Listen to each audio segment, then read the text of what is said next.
Reggie Bush, trouble on Twitter. Marco, this is going to be two parts. One, I'm going to throw it to you, and you can be the grumpy old man talking about the old school. And then I'm going to tell you how something like this gives some insight to batters on how they can take advantage of Twitter to help them win. So first, go ahead. Well, obviously the story, as soon as they drafted Mark Ingram, Reggie Bush Twitter's out, well, it's been fun, New Orleans. He kind of saw his fate in that draft choice. So, it's the guy that's old school to look at and say, you would have had to wait till the next day to, a reporter called him up and said, what'd you think of, the draft pick? And he gives his comment, and then he prints it in tomorrow's newspaper. Now, the internet, would have been posted online overnight, but with Twitter, it's instant, and a lot of times the problem is these athletes don't have a filter. They don't think a lot of times in the things that they say and when they say it. I mean, when we've had players tweet things out at halftime from the locker room and during games. Which segues into my point, but before that, look into the camera and say, this camera, and say, hey kids, get off my yard. All right, anyway, we'll do that another time.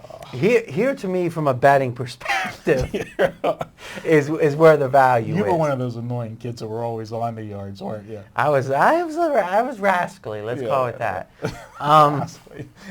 One time when I was like 5, I remember my best buddy from down the street. I talked him into putting an electrical wire into an outlet to see what would happen. I wasn't allowed playing with him for a couple weeks. You were one of those guys that would get a brown paper bag and put dog food No, in, I was light it on fire and stick it on somebody's porch. Ring the doorbell. No, it's a little more highbrow than that. A little more highbrow than that. Okay. An instigator, true. To me, what really was an eye-opener for me is we went over to an office with one of our partners who they do lines, they do information, and they literally they have one of the best feeds on the internet, and it's a feed we use for pregamewire.com. They literally have a Twitter deck with 200, 300 accounts of reporters/stringers, whatever you want to call them, of athletes hitting refresh every 30 seconds, scanning and deleting. All of a sudden, the guy that's the San Antonio Spurs beat writer says, doesn't look like Duncan's playing. Boom, it's out there on pregamewire.com. So when it comes to the stringers and the other people reporting on stuff, you can be seconds behind the breaking news with that. But with the athletes, and remember, back when the internet got big in the 90s, the mantra was, and it's still true, you could read the local papers. You can go and read the Ohio State newspaper and find out what the team's really feeling. And it's true, and it's still true.